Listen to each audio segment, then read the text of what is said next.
Well, rarely in life do you get the opportunity to experience something that comes full circle. Now, you never expect it to happen, but when it does, it's an unforgettable moment. In 2005, I helped lead a multi-million-dollar capital campaign on behalf of child and family charities to build Angel House in Mason, a temporary place for abused and neglected children to stay. This summer, I visited Angel House to thank all the volunteers and sponsors who are building a new playground for the young women and toddlers who live there. I met a young woman who was volunteering on that project, and I thanked her for giving of her time. She said, "No, thank you. Thank you for building Angel House." And then she went on to tell me a story I will never forget.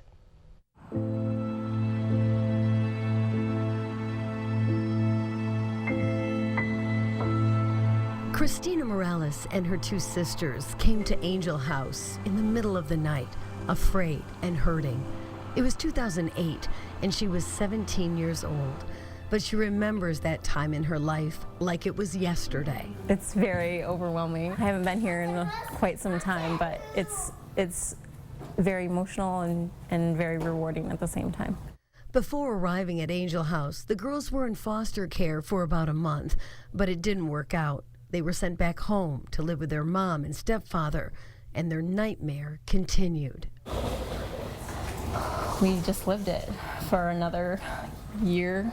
Christina shared with me that her stepfather had been sexually abusing her since she was 5 years old. That's when Rhonda Early, a mental health therapist, got involved, and after 2 sessions with Christina, Early contacted the police.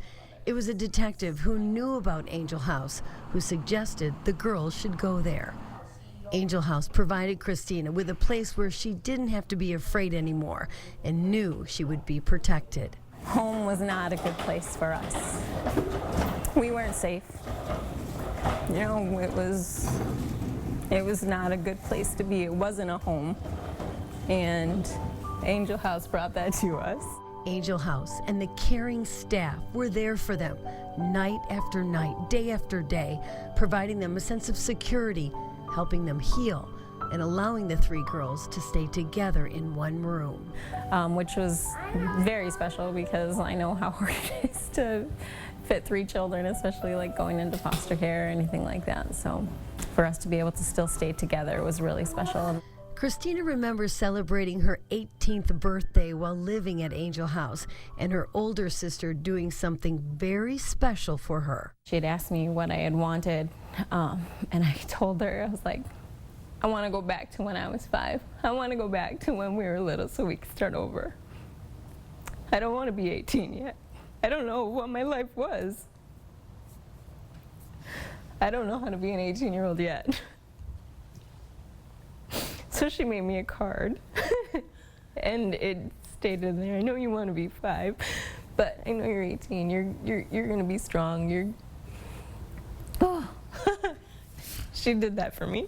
But that wish to be 5 again and recreating a safe and secure childhood is playing out now right in front of her eyes as she and her sister, both married, are raising their daughters together. And I have watched them, particularly her, become very well educated, well adjusted, fabulous mothers, hard workers. They're just beautiful, wonderful young women. As a reminder of how she's made it through those dark times, Christina shared with me an essay she wrote in college called Rebirth. We were taken to a beautiful shelter that day. I was reborn. We were actually safe and sound and in a real home. I did make a wish that day. I wish that my sisters and I would never again be in an abusive situation. I wish that we would be happy from here on out. So now I sit here today and I can actually talk about those things that happened, and I know I've grown a whole lot. I'm a completely different person. Recently, the 4 of them attended the ribbon cutting for the playground that Christina helped build at the house where the people inside were her angels. So special. So special. I never knew the reason why I went through everything that I went through. I just didn't understand why. I mean, who has to go through something like that? In fact, she credits Angel House with saving her life. It gave me a place where I knew that I could be somebody. I could figure out who I was. I didn't have to be afraid anymore. I could speak up. I could use my voice. Yeah, I needed Angel House. It was just an incredible story, how amazingly strong she is, and now she's able to give back to that, to the house. Unbelievable. It just speaks volumes of where she came from and where she is, all with the help of Angel House in between. So what did happen to her stepfather? Well, actually, the girl's stepfather, Brian Keith Edwards, was convicted of 2 criminal sexual conduct charges and served more than 8 years in prison. You see his picture right there. Next month, his 2-year probation sentence will be complete, and he will be out in the real world, a free man. So I want to tell you that also in my story online, that essay that you saw her read, you're going to be able to see it in her entirety as she reads it. It's just an amazing option for you to. And also she's going to tell how her sisters and her were helped by Angel House. Also will be on Facebook Live tomorrow at 12:30.